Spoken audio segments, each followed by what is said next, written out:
Hello guys, ઇન્ડોએસમાં આપનું સ્વાગત છે।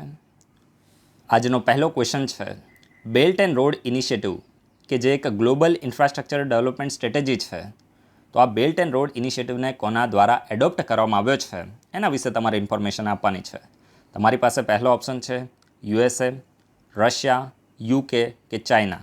તો આ ચાર દેશમાંથી કયા દેશ દ્વારા બેલ્ટ એન્ડ રોડ ઇનિશિયેટિવ કે જે ગ્લોબલ ઇન્ફ્રાસ્ટ્રક્ચર ડેવલપમેન્ટ સ્ટ્રેટેજી છે તો એને એડોપ્ટ કરવામાં આવ્યું છે એના વિશે તમારે ઇન્ફોર્મેશન આપવાની છે। આજનો બીજો ક્વેશ્ચન, તમને અહીંયા 3 પેર આપેલી છે। 3 પેરમાં એક તરફ સિટીઝ છે અને બીજી તરફ કન્ટ્રીઝ છે કે આ સિટી આ કન્ટ્રીઝમાં છે કે નહીં એ તમારે ચેક કરવાનું છે। અને આ 3 પેરમાંથી તમારે નોટ કરેક્ટલી મેચ પેરને ફાઇન્ડ કરવાની છે, એટલે કે આ 3 પેર છે એમાંથી કઈ પેર બરાબર રીતે મેચ નથી એના વિશે તમારે ઇન્ફોર્મેશન આપવાની છે। નોટ કરેક્ટલી પૂછ્યું છે, રાઈટ। હવે એક તરફ તમને સિટી આપી છે, આપણે 1 by 1 સિટીઝ અને દેશ જોઈએ તો દોહાની સામે બહેરીન છે। હવે દોહા એ બહેરીનમાં આવે છે કે બીજા કોઈ કન્ટ્રીમાં આવે છે એના વિશે તમને ઇન્ફોર્મેશન હોવી જોઈએ। પછી દુબઈની સામે એવી જ રીતે સાઉદી અરેબિયા આપ્યું છે અને મનામાની સામે તમને કુવૈત આપ્યું છે। તો આ ત્રણેય સિટી બરાબર મેચ છે કે નહીં એ તમારે જોવાનું છે। અને તમારી પાસે અહીંયા ઓપ્શન છે, નોટ કરેક્ટલી પૂછ્યું છે, ફરી કહું છું, હવે આમાં તમે કન્ફ્યુઝ ના થતા, તમને ઓપ્શન આપ્યા છે 2 ઓનલી, 2 3, 1 3 અને 1 2 3, રાઈટ। આજનો ત્રીજો question, India state of forest report 2019ના બારામાં છે। યુપીએસસી માટે મોસ્ટ ઇમ્પોર્ટન્ટ ક્વેશ્ચન છે, જીપીએસસી 1-2માં પણ ક્વેશ્ચન બની શકે છે, રાઈટ। તો ઇન્ડિયા સ્ટેટ ઓફ ફોરેસ્ટ રિપોર્ટના બારામાં તમને 3 સ્ટેટમેન્ટ આપેલા છે અને આ ત્રણેયમાંથી તમારે કરેક્ટ સ્ટેટમેન્ટને આઈડેન્ટિફાઈ કરવાના છે, રાઈટ। તો જો આપણે 1 by 1 ત્રણેય સ્ટેટમેન્ટને વાંચીએ, the report India state of forest report છે તો આને ફોરેસ્ટ રિસર્ચ ઇન્સ્ટિટ્યૂટ દ્વારા પબ્લિશ કરવામાં આવે છે। તો આ તમને ખબર હોવી જોઈએ કે આ રિપોર્ટને પબ્લિશ કોણ કરે છે, શું આને ફોરેસ્ટ રિસર્ચ ઇન્સ્ટિટ્યૂટ પબ્લિશ કરે છે કે બીજી કોઈ બોડી કરે છે એના વિશે તમે ચેક કરો, બધું આપણે ડિસ્કસ કરેલું છે, એના પછી આ ક્વેશ્ચન આવે છે, રાઈટ।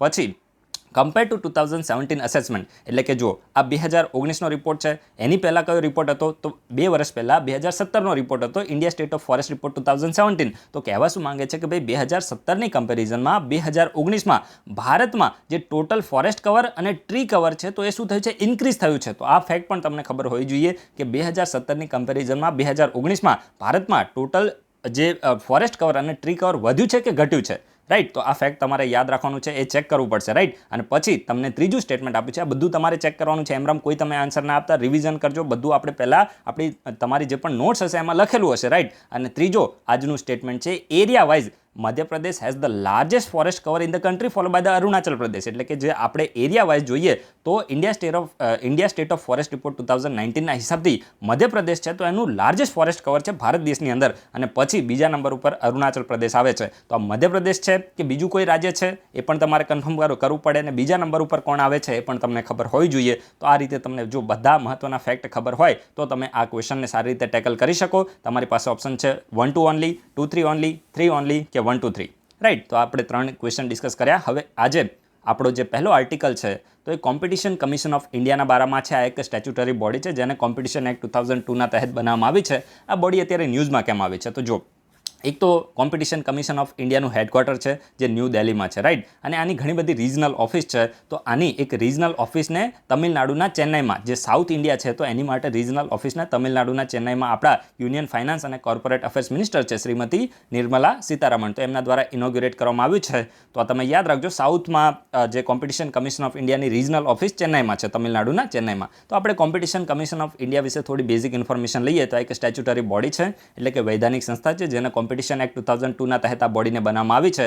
અને આ બોડી ફાઇનલી એસ્ટાબ્લિશ ક્યારે થઈ હતી તો મેઇનલી એસ્ટાબ્લિશ થઈ હતી 2003માં, સમજી ગયા। એક્ટ પાસ થયો, એના પછી પ્રેસિડેન્ટે સાઇન કર્યા, પછી જે ભારતનું ગેજેટ છે તો એમાં નોટિફાય થયું, પછી એ મેઇનલી કાયદો બની ગયો, અને પછી આ બોડી ફાઇનલી એસ્ટાબ્લિશ ક્યારે થઈ તો 2003માં બોડી એસ્ટાબ્લિશ થઈ। આની કમ્પોઝિશન આપણે જોઈએ તો આમાં એક ચેરપર્સન હોય છે અને આના 6 મેમ્બર હોય છે, અને તમામને અપોઇન્ટ કોણ કરે છે, સેન્ટ્રલ ગવર્મેન્ટ દ્વારા આને અપોઇન્ટ કરવામાં આવે છે। યાદ રાખજો, પ્રેસિડેન્ટ નથી, સેન્ટ્રલ ગવર્મેન્ટ દ્વારા આને અપોઇન્ટ કરવામાં આવે છે। આનું હેડક્વાર્ટર છે ન્યૂ દિલ્હીમાં, અને કોમ્પિટિશન કમિશન ઓફ ઇન્ડિયા પહેલાં આની પહેલાં કઈ બોડી હતી તો મોનોપોલીઝ એન્ડ રિસ્ટ્રિક્ટિવ ટ્રેડ પ્રેક્ટિસીસ કમિશન, ખાસ યાદ રાખજો, આની પહેલાં પણ એક બોડી હતી જેનું નામ છે મોનોપોલીઝ એન્ડ રિસ્ટ્રિક્ટિવ ટ્રેડ પ્રેક્ટિસીસ કમિશન, જેને સક્સીડ કરીને આ કોમ્પિટિશન કમિશન ઓફ ઇન્ડિયા છે તો અસ્તિત્વમાં આવ્યું છે। તો ફેક્ટ તમે યાદ રાખજો, the mandate is to implement the provision of the competition act 2002। આ કોમ્પિટિશન કમિશન ઓફ ઇન્ડિયાનું મેઇન કામ શું છે તો કોમ્પિટિશન એક્ટ 2002ની જે પણ પ્રોવિઝન છે તો એને ઇમ્પ્લિમેન્ટ કરવી। હવે જો એની મેઇન પ્રોવિઝન શું છે તો જો ખાસ કરીને માર્કેટની અંદર જે પણ એન્ટી કોમ્પિટિટિવ એક્ટિવિટી થતી હોય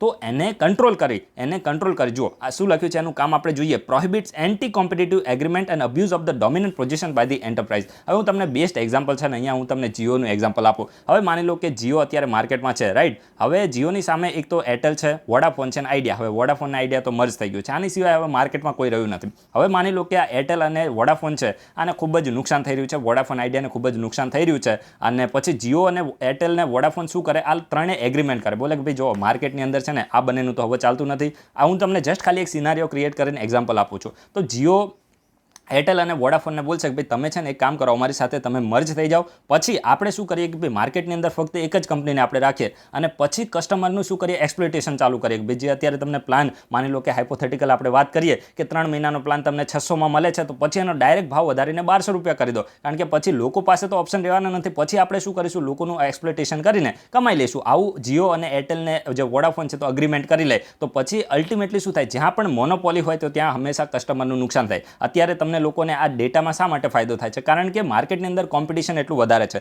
એક સમય એવો હતો કે જ્યારે એરટેલ ને વોડાફોનને આ કંપની હતી ત્યારે જીઓ નથી. એ સમયે તમારે 75 MBની વાત કરું છું, 75 MB તમારે નેટ કરાવવું હોય 3 દિવસ માટે તો પણ તમારે 19 રૂપિયા આપવા પડતા હતા. 75 MBની વાત કરું છું. તો આજે એરટેલ ને વોડાફોન આ બધી છે ને આ કંપનીઓએ કસ્ટમરને લૂંટ્યા જ છે, બરાબરના લૂંટ્યા છે. તમને ખબર હશે કે જ્યારે જીઓ નહોતું ત્યારે તમારે 1 GB નેટ કરાવવું હોય તો પણ ઘણું બધું વિચાર કરવો પડતો હતો, રાઈટ. અને ત્યારે યુટ્યુબ ને આ બધું આટલો બધો યુઝ થતો પણ નહોતો. તો આ રીતે શું થાય કે માર્કેટની અંદર માની લો કે જીઓ ને એરટેલને બધા શું કરી દે, એગ્રીમેન્ટ કરીને એક જ કંપની બનાવી અને પછી કસ્ટમરનું શું કરે, એક્સપ્લોઇટેશન કરે. તો આને રોકવા માટે આ પ્રકારના જે પણ એન્ટી કોમ્પિટિટિવ એગ્રીમેન્ટ હોય એને રોકવા માટે એને પ્રોહિબિટ કરવાનું કામ કોણ કરે છે, તો કોમ્પિટિશન કમિશન ઓફ ઇન્ડિયા કરે છે. અને abuse of the dominant position by the enterprise, એટલે કે માની લો કે જીઓ છે તો એક ડોમિનન્ટ કંપની બની જાય અને પછી એનો અબ્યુઝ કરે કે ભાઈ મારી અગેન્સ્ટમાં તો કોઈ છે જ નહીં, હું શા માટે કમાવું નહીં. સમજી ગયા? તમે જોયું હશે કે ક્યાંય પણ કોઈ પણ જગ્યાએ તમે જાઓ અને ત્યાં કોઈ પણ એક જ નાસ્તાની લારીવાળો હોય અથવા તો માની લો કે કોઈ એક સારું એવું ભોજનાલય એનું હોય, તો પછી એ શું કરે, કસ્ટમરને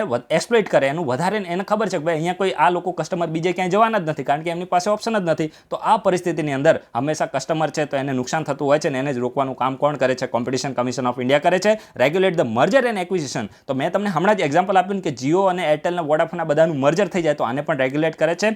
which can have the adverse impact on the competition within India, એટલે કે ભારતની અંદર કોમ્પિટિશન ઉપર આની જે નેગેટિવ ઇમ્પેક્ટ છે તો એ થઈ શકે છે. And this deals beyond a certain thresholds require the clearance from the competition commission of India. એટલે કે માની લો કે કોઈ એક હદથી વધારે મોટી ડીલ હોય બે કંપનીઓ વચ્ચે. માની લો કે હું તમને એક્ઝામ્પલ આપું કે આપણે હાઇપોથેટિકલ જ એક્ઝામ્પલ લઈએ કે જે રિલાયન્સ ડિજિટલ છે અને માની લો કે જે ફ્લિપકાર્ટ છે અથવા તો એમેઝોન છે, આની કોઈ સારી એવી ડીલ થતી હોય જેની એક હદથી વધારે મોટી એની અમાઉન્ટની ડીલ હોય, તો આ પરિસ્થિતિની અંદર અથવા તો માની લો કે ઝોમેટો અને સ્વિગી છે, તો આ પ્રકારની કોઈ પણ મોટી એવી ડીલ થતી હોય જેની એક અમાઉન્ટ એ થોડી બિયોન્ડ સર્ટેન લિમિટ હોય, તો ત્યારે કોમ્પિટિશન કમિશન ઓફ ઇન્ડિયા છે તો એનું શું કરવું પડે છે, અપ્રુવલ લેવું પડે છે. માની લો કે ઝોમેટો અને સ્વિગી બંને શું કરી જાય, એનું મર્જર થઈ જાય અને પછી એક જ કંપની બની જાય અને એની કોમ્પિટિશનમાં કોઈ કંપની ના રહે અને પછી કસ્ટમરનું એક્સપ્લોઇટેશન ચાલુ કરે, તો આ બધી વસ્તુને રોકવાનું કામ કોનું છે, તો કોમ્પિટિશન કમિશન ઓફ ઇન્ડિયાનું છે. મેં તમને ડિટેલમાં ઇન્ફોર્મેશન આપી દીધી છે. એના પછી જે નેક્સ્ટ આર્ટિકલ છે તો એ સારસ, હું આને સારસ પ્રોનાઉન્સ કરું છું, સારસ આજીવિકા મેળા 2021ના બારામાં છે.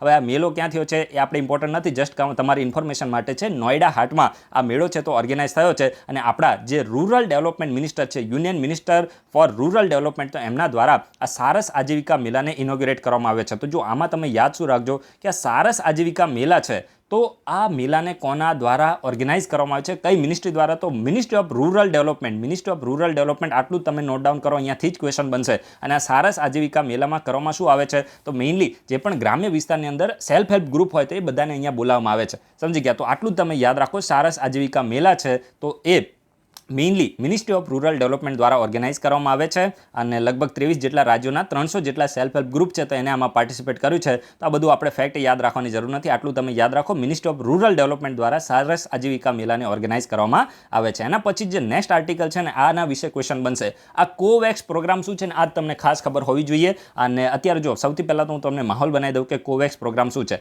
તો ખાસ કરીને જે ગાવીનું તમે નામ સાંભળ્યું હશે, ગાવી, સમજી ગયા? ગાવી, પછી એના સિવાય વર્લ્ડ હેલ્થ ઓર્ગેનાઇઝેશન છે, વર્લ્ડ બેંક બેંક છે અને યુનિસેફ ને આવા જે સારા સારા એવા વિશ્વના ઇન્સ્ટિટ્યૂટ છે, તો બધાએ સાથે મળીને શું કર્યું છે, ગાવી પ્રોગ્રામને શરૂ કર્યો છે. અને આ ઇનિશિયેટિવની અંદર કોવેક્સ પ્રોગ્રામ શરૂ કર્યો છે. કોવેક્સ પ્રોગ્રામ શરૂ કર્યો છે અને આ કોવેક્સ પ્રોગ્રામમાં મેઇનલી જે પણ વેક્સિનના મેન્યુફેક્ચરર છે, તો આ બધા પણ સામેલ છે. તો તમને એમ થાય કે આ કોવેક્સ પ્રોગ્રામ શાની માટે છે, તો આ કોવેક્સ પ્રોગ્રામ મેઇનલી જે પણ વિશ્વની ગરીબ કન્ટ્રીઝ છે, તો એને પણ કોવિડ-19ની વેક્સિન મળી શકે, સમજી ગયા, એટલે કે વેક્સિનનું ઇક્વિટેબલ ડિસ્ટ્રીબ્યુશન થઈ શકે. જો જે પણ દેશો અમીર દેશો છે, સમજી ગયા, તો એ તો પોતાના પૈસાના બળે શું કરશે, વેક્સિનને પરચેસ કરી લેશે. પરંતુ વિશ્વની ઘણી બધી કન્ટ્રીઝ, ખાસ કરીને આફ્રિકન કોન્ટિનેન્ટ છે, સાઉથ એશિયા છે, તો એના સિવાય લેટિન અમેરિકા છે, તો જે પણ ગરીબ કન્ટ્રીઝ છે, તો એ લોકોને પણ વેક્સિન મળી શકે. તો એને એન્શ્યોર કરવા માટે ઇક્વિટેબલ ડિસ્ટ્રીબ્યુશન ઓફ વેક્સિન છે, તો એને એન્શ્યોર કરવા માટે કોવેક્સ પ્રોગ્રામ છે, તો એને શરૂ કરવામાં આવ્યો છે. અને આ કોવેક્સ પ્રોગ્રામ તહેત વિશ્વમાં પહેલી એવી કઈ કન્ટ્રી બની છે જેને વેક્સિનનું શિપમેન્ટ મળ્યું છે, તો કોવિડ-19ની વેક્સિન મળી છે, તો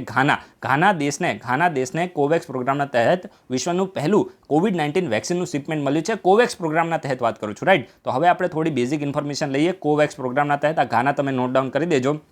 Ghana has become the first country in the world to receive the shipment of the COVID-19 vaccine under the COVAX program. Right? તો જો COVAX program છે ને, તો it is led by the Global Vaccine Alliance Gavi, એના સિવાય world health organisation, એના સિવાય આપણે જોઈએ તો coalition for the epidemic preparedness innovation, પછી યુનિસેફ છે, વેક્સિન મેન્યુફેક્ચરર છે, વર્લ્ડ બેંક છે અને અધર, એટલે કે ઘણા બધા જે સારા એવા ઓર્ગેનાઇઝેશન છે. જો આમાં તમે માની લો કે જે પણ પ્રેક્ટિકલી તૈયારી કરતો હોય ને, એ માણસ કઈ રીતે કરે કે ભાઈ આ કોવેક્સ પ્રોગ્રામ છે ને કોઈ એક બોડીનો પ્રોગ્રામ નથી, સમજી ગયા. વર્લ્ડ બેંક છે, ગાવી છે, યુનિસેફ છે, આ બધા ઘણા બધા ઓર્ગેનાઇઝેશન દ્વારા વેક્સિનના મેન્યુફેક્ચર દ્વારા આને શરૂ કરવામાં આવે છે. તો પ્રેક્ટિકલી તમારે યાદ રાખવાની, બધી બોડીને તમારે યાદ રાખવાની જરૂર આવતી નથી. And it aims to ensure the equitable distribution of the કોવિડ-19 વેક્સિન, સમજી ગયા. ગ્લોબલી આપણે જોઈએ તો જે કોવિડ-19 વેક્સિન છે, તો એનું ઇક્વિટેબલ ડિસ્ટ્રીબ્યુશન થઈ શકે. તો એ માટે મેઇનલી આ કોવેક્સ પ્રોગ્રામ છે, તો એને શરૂ કરવામાં આવે છે. અને ઘાનાને પહેલી વખત કોવેક્સ પ્રોગ્રામના તહેત વિશ્વમાં પહેલી એવી કન્ટ્રી બની છે જેને કોવિડ-19ના અગેન્સ્ટમાં વેક્સિન મળી છે. પછી આવે છે ઈ દાખિલ પોર્ટલ, અથવા તો એને ઈ ફાઇલિંગ પોર્ટલ પણ આપણે કહીએ છીએ. તો આ ઈ દાખિલ અથવા તો ઈ ફાઇલિંગ પોર્ટલ એ શાની માટે છે, તો કન્ઝ્યુમર ગ્રીવન્સ રિડ્રેસલ પોર્ટલ છે. એટલે કે માની લો જે પણ ગ્રાહકો હોય તો એમની જે પણ શિકાયતો હોય તો એના રિડ્રેસલ માટેનું આ પોર્ટલ છે. તો આ તમે યાદ રાખજો, ઈ દાખિલ પોર્ટલ અથવા તો ઈ ફાઇલિંગ પોર્ટલ શાની માટે છે, તો કન્ઝ્યુમરની જે પણ ગ્રીવન્સીસ હોય, શિકાયત હોય, તો એના રિડ્રેસલ માટેનું આ પોર્ટલ છે. And e Daakhil portal for the consumer grievance redressal is now operated in 15 state and union territories, એટલે કે 15 રાજ્યો અને યુનિયન ટેરેટરી છે. તો એની અંદર આ પોર્ટલ શું કરી રહ્યું છે, કામગીરી કરી રહ્યું છે. હવે જો આ પોર્ટલને કોના દ્વારા લોન્ચ કરવામાં આવ્યું હતું, તો national consumer dispute redressal commission, national consumer dispute redressal commission દ્વારા આ પોર્ટલને લોન્ચ કરવામાં આવ્યું હતું 2020માં, સમજી ગયા. અત્યારે રિસન્ટલી લોન્ચ થયું નથી, અત્યારે તો 15 રાજ્ય અને યુનિયન ટેરેટરીમાં કામ કરે છે. And Delhi was the first to implement this portal, એટલે કે આ પોર્ટલને ઇમ્પ્લિમેન્ટ કરવાવાળું પહેલું રાજ્ય અથવા તો યુનિયન ટેરેટરી આપણે કોને કહી શકીએ, તો દિલ્હી છે, જેને સૌથી પહેલાં આને ઇમ્પ્લિમેન્ટ કર્યું હતું. અને જે કન્ઝ્યુમર પ્રોટેક્શન એક્ટ 2019 છે, કન્ઝ્યુમર પ્રોટેક્શન એક્ટ 2019 છે, તો એની અંદર પણ આવી પ્રોવિઝન છે. આપણો જે કન્ઝ્યુમર પ્રોટેક્શન એક્ટ 2019 જે અમલમાં ક્યારે આવ્યો હતો, તો 2020 જુલાઈ 2020માં અમલમાં આવ્યો હતો. તો એની અંદર પણ એક આવી પ્રોવિઝન છે કે ભાઈ જે પણ કન્ઝ્યુમરની ગ્રીવન્સીસ હોય તો એને ફાઇલ કરવા માટેનું એક ઈ પોર્ટલ હોવું જોઈએ, અને એને જ ધ્યાનમાં લઈને આ પ્રકારનું જે પોર્ટલ છે તો એને લોન્ચ કરવામાં આવ્યું છે. And Department of the Consumer Affairs is now proactively following with the state to launch e-filing portal, એટલે કે જે ડિપાર્ટમેન્ટ ઓફ કન્ઝ્યુમર અફેર્સ, જે મિનિસ્ટ્રી ઓફ કન્ઝ્યુમર અફેર્સમાં આવે છે, તો એ પણ રાજ્ય સરકાર સાથે મળીને આ પ્રકારનું જે પોર્ટલ છે તેને લોન્ચ કરવા માટે સારું એવું કાર્ય કરી રહ્યું છે. તો આ પોર્ટલ કોને લોન્ચ કર્યું, તમે ખાસ યાદ રાખજો, national consumer dispute redressal commission દ્વારા પોર્ટલને લોન્ચ કરવામાં આવ્યું છે. ઈ દાખિલ અથવા તો ઈ ફાઇલિંગ પોર્ટલ છે, જે કન્ઝ્યુમર ગ્રીવન્સ રિડ્રેસલ માટે છે. એના પછી જે નેક્સ્ટ આર્ટિકલ છે, ખૂબ જ સારો એવો આર્ટિકલ છે, ચર મોક્સકા ગોગ. આને હું શું પ્રોનાઉન્સ કરું છું, ચર મોક્સા ગોગ. તો જો મેઇનલી આનું આપણે નામ જોઈએ, નામ થોડું કોમ્પ્લિકેટેડ છે, પણ હું તમને તોડીને આનું નામ કહું તો જો મેઇનલી શું છે, ચર એટલે કે આ ચર મોક્સકા ગોગ છે ને, તો મેઇનલી 3 ધર્મના લોકો માટે, 3 ધર્મ કયા છે, તો એક તો ક્રિશ્ચન છે, મુસ્લિમ છે અને જૂસ. તો આ 3 ધર્મના લોકો માટે પ્રાર્થના કરવા માટેનું શું છે, સિંગલ પ્લેસ છે. તો તમને પૂછવામાં આવે કે ચર મોસ્કા ગોગ એ ન્યૂઝમાં હતું, તો આ શું છે, તો ક્રિશ્ચન, મુસ્લિમ અને જૂઝ આ 3 ધર્મના લોકો માટે પ્રાર્થના કરવા માટે, વર્શિપ કરવા માટેનું એક સિંગલ પ્લેસ છે, ચર મોક્સકા ગોગ, રાઈટ. તો જો આ ચરથી શું થાય? ચર્ચ. તો જો ચર્ચ કોની માટે હોય? તો મેઇનલી ક્રિશ્ચિયન લોકો માટે હોય. પછી મોસ્કા. હવે મોસ્કા તો મેઇનલી મોસ્ક માટે છે. મોસ્ક એટલે મસ્જિદ. તો મસ્જિદ કોની માટે હોય? તો મુસ્લિમ. અને ગોગ, તો ગોગ એટલે સિનેગોગ. તો સિનેગોગ કોની માટે હોય છે? તો જુઈશ લોકો માટે હોય છે. સમજી ગયા? તો ચર્ચ એ ક્રિશ્ચિયન માટે, પછી જુઈશ માટે સિનેગોગ, અને મુસ્લિમ માટે આપણે જોઈએ તો મોસ્ક. તો આ ત્રણેય ધર્મના લોકોના પ્લેસ ઓફ વર્શિપ છે. તો એનું એક સિંગલ નામ બનાવવાની કોશિશ કરી છે, ચર, મોસ્કા, ગોગ. તો આ તમને ખબર પડી. અને આજે ત્રણેય ધર્મના લોકો માટે સિંગલ પ્લેસ ઓફ વર્શિપ છે. તો આ ક્યાં બનવા જઈ રહ્યું છે? તો એ જર્મનીના બર્લિનમાં આ જે બિલ્ડિંગ છે તો બનવા જઈ રહી છે. અને આનું જે ઉદ્ઘાટન છે, ફાઉન્ડેશન સ્ટોન છે, તો એને 27 મેમાં લેટ ડાઉન કરવામાં આવશે. તારીખ આપણે યાદ રાખવાની જરૂર નથી. અને આને હાઉસ ઓફ વન પણ કહેવામાં આવે છે. આ ચર, મોસ્કા, ગોગ છે તો એના હાઉસ ઓફ વન પણ કહેવામાં આવે છે. અને ચર્ચ, મોસ્ક અને સિનેગોગ આ ત્રણેયના જે ત્રણેય નામ છે તો એના એક સિંગલ નામ બનાવવામાં આવ્યું છે. અને meeting space at a center. હવે જો આ જે બિલ્ડિંગ હશે તો એ બીજા ધર્મના લોકો માટે પણ ઓપન હશે. એવું નહીં કે આ ત્રણ ધર્મના લોકો જ અહીંયા પ્રાર્થના કરવા આપશે. મેઇનલી જે બીજા ધર્મના લોકો છે તો એની માટે પણ જે સેન્ટ્રલ હોલ છે તો એ ઓપન રહેશે. ને એક સેક્યુલર અર્બન સોસાયટી છે તો એને બતાવવા માટે આ પ્રકારનું જે બિલ્ડિંગ છે તો એને શરૂ કરવામાં આવશે. એટલે કે જે પણ લોકો બિનસાંપ્રદાયિક જે પણ અર્બન સોસાયટી છે તો એને બતાવવા માટેનું આ એક બિલ્ડિંગનો ઇનિશિયેટિવ આને માનવામાં આવે છે. હવે જો આ હાઉસ ઓફ વન જે જગ્યાએ બનવાનું છે ને એની પહેલાં શું હતું? એક ઓલ્ડ સેન્ટ પીટર્સ ચર્ચ હતું. એક અહીંયા ચર્ચ હતું જેનું નામ હતું સેન્ટ પીટર્સ ચર્ચ. હવે જો આ જે ચર્ચ હતું ને તો એને વર્લ્ડ વોર 2માં ખૂબ જ નુકસાન થયું હતું. ને એના પછી જે ઈસ્ટ જર્મનીની ગવર્મેન્ટ હતી તો એના દ્વારા 1964માં 1964માં આ ચર્ચને કમ્પ્લીટલી ડિમોલિશ કરી દેવામાં આવ્યું હતું, તોડી પાડવામાં આવ્યું હતું. સમજી ગયા? તો તમને ખબર હશે કે ઈસ્ટ જર્મની હતું ને એક વેસ્ટ જર્મની હતું, અને બંને વચ્ચે જર્મન વોલ હતી જેને તોડી પાડવામાં આવી હતી. રાઈટ? તો આપણે બેઝિક ઇન્ફોર્મેશન લીધી છે. જે પણ એક્ઝામમાં ક્વેશ્ચન આવશે તો આટલું જ બનશે કે ચર, મોસ્કા, ગોગ શું છે? તો ક્રિશ્ચન, મુસ્લિમ અને જુઈશ લોકો માટે પ્રાર્થના કરવા માટેનું સિંગલ પ્લેસ છે જે જર્મનીના બર્લિનમાં બનવાનું છે. આટલું જ આવશે, બીજું કંઈ યાદ તમારે રાખવાનું નથી. એના પછી જે નેક્સ્ટ આજનો લાસ્ટ આર્ટિકલ છે તો second advance estimate of national income 2020થી લઈને 2021ના બારામાં છે. તો જો અહીંયાથી ક્વેશ્ચન છે ને એટલો જ બનશે કે આ advance estimate of national income એ કોના દ્વારા કરવામાં આવે છે? NSO, નેશનલ સ્ટેટિસ્ટિકલ ઓફિસ, જે ministry of statistic and programme ઇમ્પ્લિમેન્ટેશનમાં આવે છે તો એના દ્વારા કરવામાં આવે છે. આટલું તમારે યાદ રાખવું છે. ડેટા તો કેટલાય ફાલતુ આપેલા છે પણ એકય ડેટા તમારે યાદ રાખવાની જરૂર નથી, કારણ કે એટલું બધું તમને યાદ રહેવાનું નથી. હવે આ second advance estimate of the national income 2020થી 21 કોને કરે છે? તો NSO, નેશનલ સ્ટેટિસ્ટિકલ ઓફિસ, જે મિનિસ્ટ્રી ઓફ સ્ટેટિસ્ટિક અને પ્રોગ્રામ ઇમ્પ્લિમેન્ટેશનમાં આવે છે. આટલું તમારે યાદ રાખવાનું છે. બાકી કંઈ આમાં યાદ રાખવાની જરૂર નથી, કારણ કે જે ડેટા નંબરમાં આપેલા છે તમને યાદ રહેવાના જ નથી. તો આપણે એને યાદ કરવાની અને ટાઈમ બગાડવાની કોઈ જરૂર આવતી નથી. હવે આપણે વિડીયોને કમ્પ્લીટ કરીએ. ટેલિગ્રામ ચેનલને જોઈન કરી શકો છો. So guys, thanks for watching. તમારા બધાનો દિવસ શુભ જાય.